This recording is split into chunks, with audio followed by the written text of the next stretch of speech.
Salut à tous et bienvenue sur Charge Flash avec Mighty Tati. Genèse chapitre 8, verset 22. Tant que la terre subsistera, les semailles et la moisson, le froid et la chaleur, l'été et l'hiver, le jour et la nuit ne cesseront point.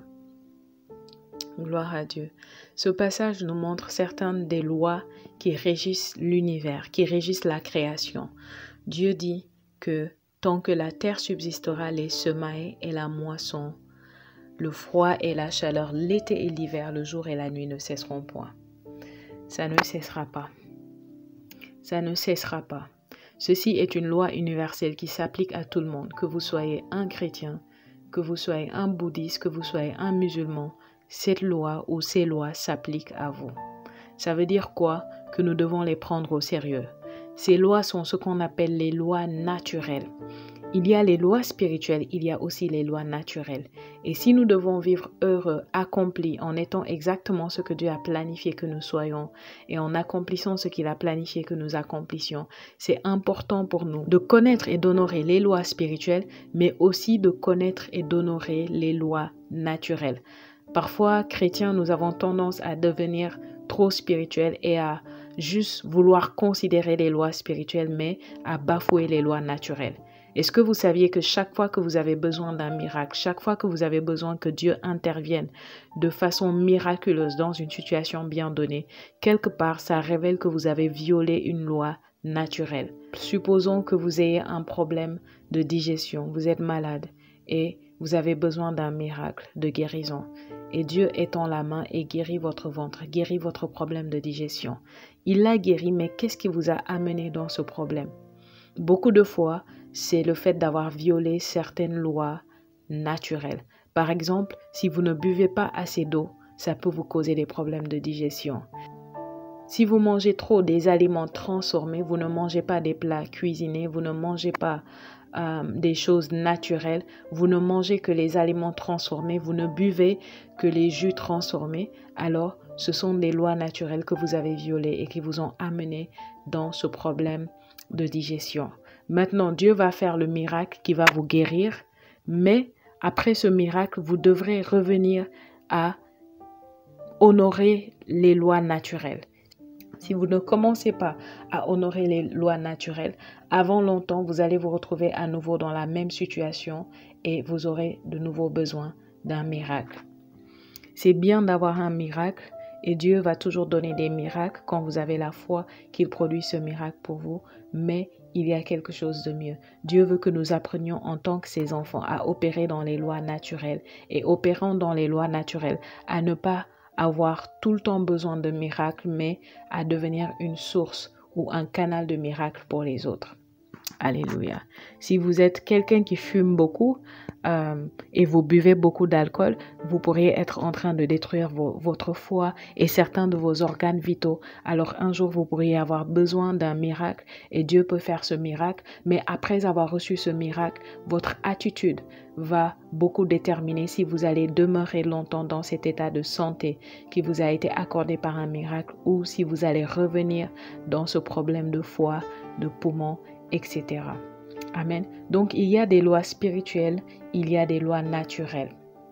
Et Dieu veut que vous honoriez toutes ces lois. Et le fait que vous honoriez ces lois, le fait que vous les appliquiez, vous les faites fonctionner en votre faveur, va faire de vous un succès dans la vie. Où est-ce que nous voulons en venir?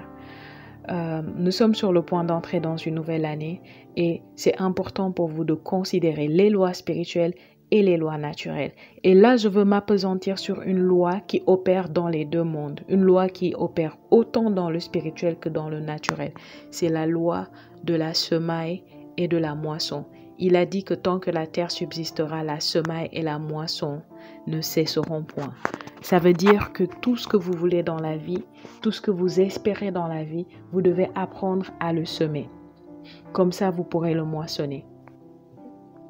La semence, c'est ce que vous êtes appelé à faire dans le présent. La moisson, c'est ce qui vous attend dans le futur. Qu'est-ce que vous désirez voir en 2023?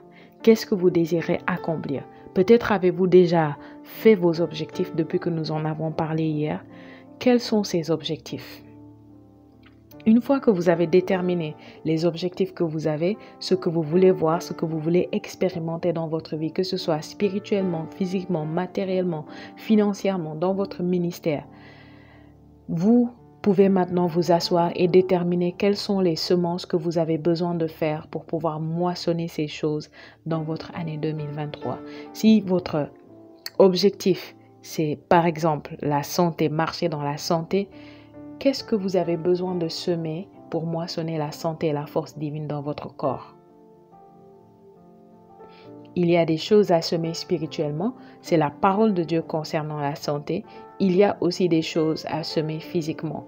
Vous allez déterminer par exemple que vous allez plus boire de l'eau, que vous allez plus manger naturel, que vous allez plus bouger pour améliorer votre état de santé.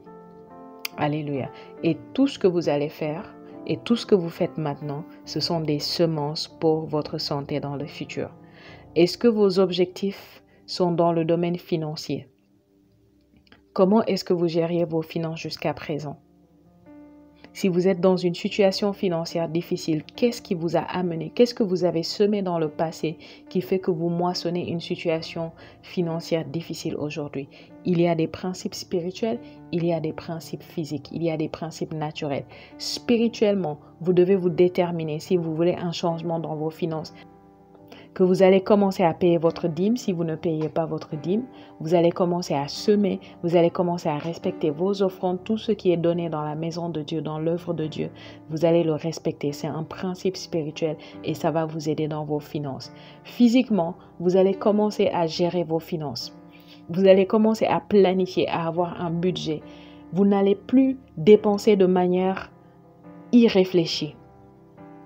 Il y a des dépenses inutiles dans votre vie, vous pouvez les éliminer et toujours vous focaliser sur les priorités parce que chacun d'entre nous a des priorités. Et si dans vos finances, vous n'opérez pas par priorité, peut-être c'est la raison pour laquelle vous êtes là aujourd'hui. Peut-être vous gaspillez trop, peut-être vous êtes un flambeur.